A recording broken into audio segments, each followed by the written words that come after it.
भिंडी की खेती का समय चल रहा है और अगर आप भिंडी की खेती करके उससे अच्छा पैसा कमाना चाहते हैं तो ये वीडियो आपके लिए है, क्योंकि आज की इस वीडियो में मैं आपको भिंडी की खेती की संपूर्ण जानकारी देने वाला हूं। जैसे भिंडी के लिए खेत की तैयारी, भिंडी की उन्नत किस्में, बुआई और खाद प्रबंधन, कीट और रोग नियंत्रण, लागत और कमाई। तो पूरी जानकारी सही विधि समझने के लिए इस वीडियो को आप पूरा देखिएगा। चैनल पर पहली बार आए तो चैनल को सब्सक्राइब कर लीजिएगा, क्योंकि यहाँ पर मैं आपके लिए खेती बाड़ी से जुड़ी हुई ऐसी ही महत्वपूर्ण वीडियो बनाता रहता हूँ। तो चलिए शुरू करते हैं। किसान भाई, इस वीडियो में आपको भिंडी की खेती की संपूर्ण जानकारी मिलने वाली है, तो वीडियो को आप अंतिम तक देखिएगा। चलिए हम स्टेप बाय स्टेप शुरू करते हैं। देखिए, भिंडी को जो बुआई का सही समय होता है बिल्कुल परफेक्ट आ चुका है। सबसे पहले बात करेंगे खेत की तैयारी की। आपको 1.5 से 2 ट्रॉली जो है गोबर की सड़ी हुई खाद अपने खेत में डाल देना है। और अगर आपके खेत में जो है कोई फसल के अवशेष बचे हैं तो उनको निकाल लेना है, कोई खरपतवार बचे हैं तो उनको भी निकाल लेना है। कई सारे किसान भाइयों को सवाल होता है कौन सी मिट्टी जो है भिंडी खेती के लिए अच्छी होती है। देखिए, भिंडी खेती आप हर तरह की मिट्टियों में कर सकते हैं, कोई दिक्कत नहीं है। बहुत ज़्यादा खारी ना हो, नमक ना हो या ऊसर ना हो, मिट्टी का पीएच मान 6 से 6.5 के बीच का हो, किसी भी मिट्टी में आप कर सकते हैं। अगर मैं कहूँ कि कौन सी मिट्टी इसके लिए सबसे अच्छी मिट्टी होती है तो रेतीली हो गई, चिकनी मिट्टी हो गई, बलुई दोमट मिट्टी हो गई, ये इसके लिए बहुत ही अच्छी होती है। बाकी जैसे मैंने कहा कि ऊसर ना हो, बहुत ज़्यादा मिट्टी में नमक ना हो, तो आप दुनिया की हर मिट्टी में जो है इसकी खेती कर सकते हैं। जैसे मैंने कहा कि आपको गोबर की खाद डालनी है, 2 से 3 जुताई करनी है, उसके बाद आपको 5 से 6 दिन के लिए जो खेत को है छोड़ देना है। उसके बाद अगर नमी खत्म हो गई तो आप पलेवा कर सकते हैं, और अगर नमी है तो आप उसी पे बुआई कर सकते हैं। बुआई के पहले 2 चीज़ें करनी होती है। बहुत सारे किसान भाई बेड विधि से बुआई करते हैं, कुछ किसान भाई क्यारी विधि से करते हैं। तो अगर आपको बेड विधि से करना है तो आप बेड बना लीजिए या फिर आप क्यारी बना लीजिए। आपका जो खेत है किसान भाइयों वो बुआई के लिए तैयार हो गया है। और अब बात आती है कौन सी किस्में लगाएं जो कि हमें अच्छा उत्पादन दें। तो आज की इस वीडियो में आपको ऐसी टॉप 5 वैरायटी बताऊंगा जो कि भिंडी की खेती के लिए सबसे ज़्यादा उपयोग की जाती हैं। जो पहली वैरायटी किसान भाइयों ये आती है एडवांटा कंपनी की तरफ से, इसका नाम है राधिका। जी हाँ, इसकी जो बुआई है रबी, खरीफ, जायद तीनों ही मौसम में की जाती है। पूरे साल भर जो है आप इसकी बुआई कर सकते हैं। 42 से 45 दिन में जो है पहली तुड़ाई शुरू हो जाती है और ज़्यादा उत्पादन के लिए जो किस्म है जानी जाती है। सबसे खास मैं बात करूं तो पीला मोजे के प्रति रोग प्रतिरोधी है, और फसल अवधि जो होती है इसकी वो 100 दिन की लगभग होती है। दूसरी वैरायटी है नामधारी की NS 7772। इसकी जो पहली तुड़ाई हो 45 से 50 दिन में शुरू हो जाती है। लीफ कर्ल वायरस और पीला मोजे के प्रति जो किस्म है वो सहनशील होती है, उत्पादन इसका भी काफ़ी अच्छा होता है। जो तीसरे नंबर पे वैरायटी है ये है श्री राम की अनोखी। जी हाँ, इसकी जो बुआई का समय है जनवरी से अप्रैल तक होता है। पहली कटाई 48 से 50 दिन में शुरू हो जाती है।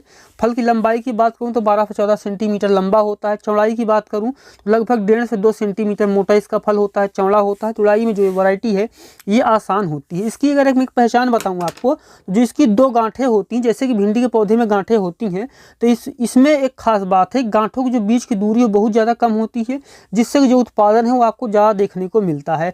चौथी वैरायटी है VNR की दीपिका। इसकी जो पहली तुड़ाई है 45 से 50 दिन में शुरू हो जाती है। हाइब्रिड किस्म है तो उत्पादन अच्छा होता है। फल की लंबाई की बात करूँ 13 से 15 सेंटीमीटर लंबा और 1.6 से लेकर के 2 सेंटीमीटर तक जो है मोटा इसका फल होता है। अच्छा उत्पादन देने के लिए ये भी जानी जाती है। और हमारी 5वीं जो वैरायटी है सिजेंटा की OH 940, 50 दिन में उत्पादन शुरू हो जाता है और अच्छा उत्पादन देने के लिए जानी जाती है। हमने आपको 5 किस्में बताई, राधिका, नामधारी की 7772, अनोखी, दीपिका और सिजेंटा की OH 940। आप इनमें से कोई सी भी किस्म ले सकते हैं जी, या फिर जो आपके एरिया में अच्छा उत्पादन देती हो आप उस वैरायटी का भी चुनाव कर सकते हैं।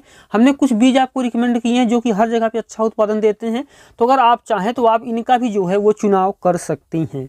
अब बात आती है किसान भाइयों कि हमने बात कर ली खेत कैसे तैयार करें, उन्नत किस्में कौन सी हैं। अब बात आती है कि बुआई कैसे करें, खाद प्रबंधन क्या दें। देखिए, यहाँ पे जो है हम बुआई का तरीका क्या है वो भी जानेंगे, किस विधि से बुआई करें, बीज को कैसे उपचारित करें, सब कुछ जानेंगे। तो बस वीडियो को आप अंतिम तक देखिएगा। हम स्टेप बाय स्टेप जो है पूरी डिटेल से जानकारी आपको इस वीडियो में देने वाले हैं। सबसे पहले देखिए, 1 एकड़ भिंडी की खेती के लिए अगर आपका बीज हाइब्रिड है तो आपको लगभग 300 से 3.5 किलो बीज की ज़रूरत पड़ती है। अगर बीज देसी है तो लगभग 5 किलो बीज की ज़रूरत पड़ेगी। सबसे पहले क्या करना है आपको, मिट्टी में बहुत तरह के जो है किसान भाइयों कीटाणु होते हैं, तमाम तरह के फंगस होते हैं जो आपके फसल जो है वो ख़राब कर देते हैं। तो उससे बचने के लिए किसान भाई आपको जो है बीज को पहले उपचारित करना है। उपचारित करने के लिए आप क्या कर सकते हैं, आप ले सकते हैं कैप्टन, ले सकते हैं कार्बेंडाजिम, ले सकते हैं। इससे न सिर्फ किसान भाइयों आपकी जो फनफूदी है मिट्टी में मौजूद, उससे आपकी फसल बच जाएगी, बल्कि अंकुरण क्षमता जो है वो भी बढ़ जाएगी। 2 ग्राम कार्बेंडाजिम से आप उपचारित कर सकते हैं। फिर हल्का छाया में सुखा करके आप बुआई कर सकते हैं। अगर आपकी मिट्टी में बीमारियां लगती है तो आप इमिडाक्लोरोपिड जो है वो 5 ग्राम प्रति किलो के हिसाब से जो है आप उपचारित कर लीजिए, नहीं तो बाद में जो है आपको समस्या आएगी।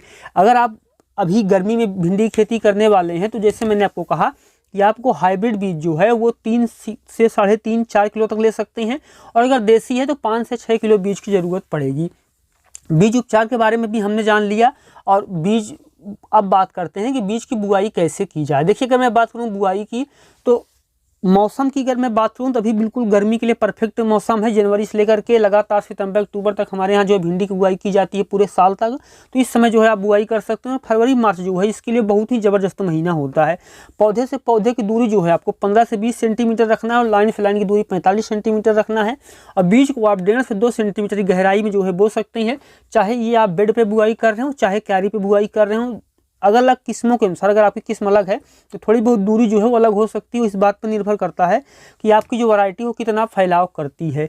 हमने बुआई का तरीका जान लिया। अब बात आती है खाद शेड्यूल क्या रखें। जी हाँ, ये बहुत ही इंपॉर्टेंट जानकारी है, तो बिल्कुल ध्यान से आप देखिएगा। बिल्कुल को जरा वीडियो जो है उसको बिल्कुल भी जरा सा भी आप स्किप मत कीजिएगा। चलिए अब हम बात करते हैं खाद प्रबंधन की। देखिए, सबसे पहले बात करते हैं कि बेसल डोज में हमें कौन सी खाद डालनी चाहिए। जी हाँ, जब आप किसान भी बुआई करने जा रहे हो उस समय अगर आप खाद सही से नहीं डालते हैं तो आपकी जो फसल है वो पूरी खराब हो सकती है, और उत्पादन जो बहुत ज़्यादा प्रभावित हो सकता है। तो उसके लिए 50 किलो DAP, 50 किलो यूरिया और 50 किलो जो है आपको पोटाश लेना है, MOP वाला, उसको डाल करके बुआई कर सकते हैं। और यहाँ पे किसान भी, बहुत सारे किसान भाई क्या करते हैं कि SSP के साथ में बुआई करते हैं, लेकिन अगर आप DAP यूरिया पोटाश डाल रहे हैं तो आप ये डोज लीजिए। इसके साथ में आप 4 से 5 किलो जो है जिंक सल्फेट डाल सकते हैं। और किसान भी इसके अलावा अगर गोबर की खाद है, जैसे मैंने कहा, तो शुरुआत में डाल दीजिए। नीम की खली है तो उसको भी आप डाल सकते हैं। ये डाल करके आप बुआई कर दीजिए। बुआई के 10 से 15 दिन बाद पौधे को तेजी से पोषण देने के लिए NPK 19-19-19 ले लीजिए। 4 से 5 ग्राम प्रति लीटर पानी मिलाकर के स्प्रे करेंगे तो पौधा जो है तेजी से बढ़वार करेगा। 25 से 30 दिन की जब अवस्था हो आपकी भिंडी की, तो उस समय किसान भी 30 से 35 किलो यूरिया में आपको 400 से 500 ग्राम सूक्ष्म पोषक तत्व लेकर के अपनी फसल में डाल देना है। इससे शाखाएं अच्छी निकलेंगी, फूल जल्दी आएंगे, और आप जो है ज़्यादा अच्छा उत्पादन ले पाएंगे। और आपका जो फूल है अगर जल्दी आएंगे तो उत्पादन भी आप जल्दी ले पाएंगे। अब बात करते हैं कि जब फूल निकलने वाले हो, कलियां बन रही हो, तो उस समय क्या करें। जैसे ही कलियां बननी शुरू होना किसान भाइयों, आपको लेना है 052-34 50 ग्राम 10 लीटर पानी मिला करके स्प्रे करना है। पहला स्प्रे फूल निकलने से पहले करना है, फिर दूसरा स्प्रे जो है फल बनते समय करना है। और अच्छी पैदावार आए, क्वालिटी भी अच्छी आए फलों की, और फूल भी अच्छे से बने, इसके लिए जो है आपको पोटेशियम नाइट्रेट यानी 13-0-45 लेना है 100 ग्राम 10 लीटर पानी मिला करके जो है इसको आपको स्प्रे करना है। जब आप इसको 10 लीटर पानी मिला करके स्प्रे करेंगे तब किसान भाइयों आप देखेंगे कि ये समस्या जो है आपको फूल झड़ने की या इस तरह की आपको नहीं आएगी।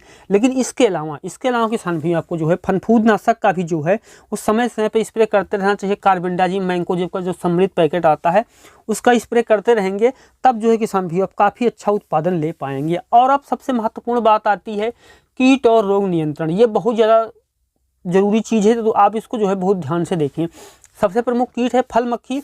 ये जो है विकास के समय पौधे में आता है, इससे प्रभावित होकर जो पौधा है वो सूख जाता है, शाखा बेकार हो जाती है और फलों में अपना मल भर देता है, जिससे कि जो है फसल खराब हो जाती है। तो अगर इसका अटैक दिखे तो किसान भी आप क्या करेंगे। इसके लिए किसान भी आपको ना स्पाइनोसेड 1 ml पानी मिलाकर के स्प्रे करेंगे, समस्या नहीं आएगी। दूसरा कीट है ब्लिस्टर बीटल। ब्लिस्टर बीटल जो है पौधे के मुलायम फूल फल और शाखाओं को खाता है।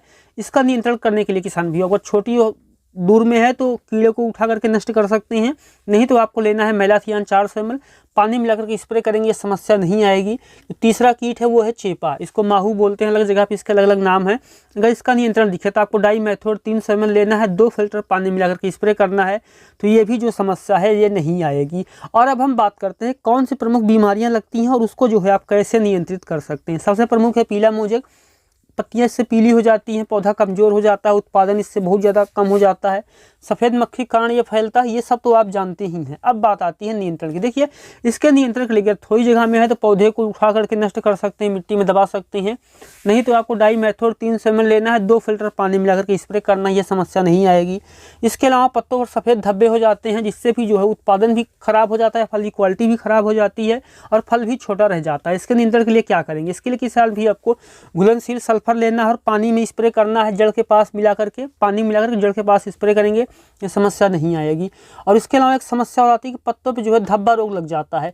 इससे भी किसान भाइयों, जैसे अगर आप बीज को उपचारित करके थीरम से या कार्बेंडाजिम से नहीं करते तब ये समस्या आती है। तो इसके लिए आपको कार्बेंडाजिम 2 ग्राम लेना है, पानी में घोल करके जड़ के आसपास स्प्रे करेंगे, पत्ती पे स्प्रे करेंगे, ये समस्या नहीं आएगी। इसके अलावा जड़ गलन और पौधे का सूखना एक बहुत ही कॉमन बीमारी है।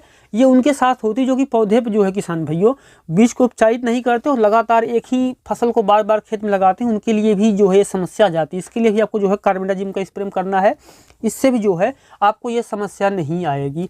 और अब हम बात करते हैं कि लागत क्या आएगी और लाभ कितना होगा। देखिए, भिंडी की फसल में अगर मैं लागत जोड़ूंगा तो सबसे पहला जो इसका खर्चा होता है वो होता है बीज का। भिंडी का बीज आपको 4 किलो 4000 से लेकर के और 6000 के बीच में अलग अलग वैरायटी के हैं। और आप अगर 4 किलो बीज लेने जाते हैं तो आप सोच लीजिए कि यहाँ पे मोटा खर्चा हो जाता है। ध्यान दीजिए, अलग अलग जगह पे जो बीघे का पैमाना होता है अलग होता है, तो एकड़ ही हम मान के चलेंगे। तो 1 एकड़ में जो है किसान भाइयों आपको लगभग 12 से 15 हज़ार रुपये का आपका बीज लग जाता है। इसके अलावा इसमें खाद का बहुत लंबा खर्चा होता है, समय समय पर डालनी होती है।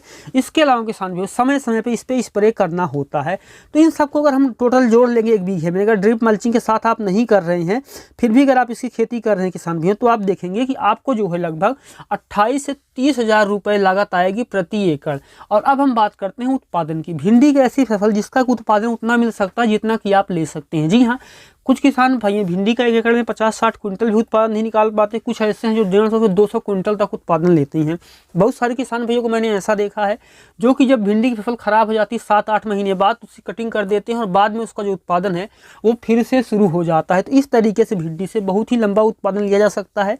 औसत बहुत सारे हमारे यहाँ ऐसे किसान भाई हैं जो कि प्रति एकड़ जो है भिंडी से 200 क्विंटल तक का उत्पादन लेते हैं और 30 से 35 हज़ार रुपये तक वो लगा देते हैं, लेकिन यहाँ से 3 से 4 लाख रुपए तक वो आसानी से कमा लेते हैं। तो ये है भिंडी की खेती की जानकारी। ये वीडियो का फैसला कमेंट जरूर कीजिएगा। चैनल पे पहली बार हैं सब्सक्राइब कर लीजिएगा। वीडियो अगर आपको पसंद आए तो अच्छा सा कमेंट कीजिएगा और अगर आपको ये वीडियो पसंद नहीं आता है तो कमेंट बॉक्स खुला हुआ, अपनी राय आप दे सकते हैं। तो मिलते हैं किसी को और वीडियो के नए टॉपिक के साथ। वीडियो देखने के लिए आपका बहुत बहुत धन्यवाद।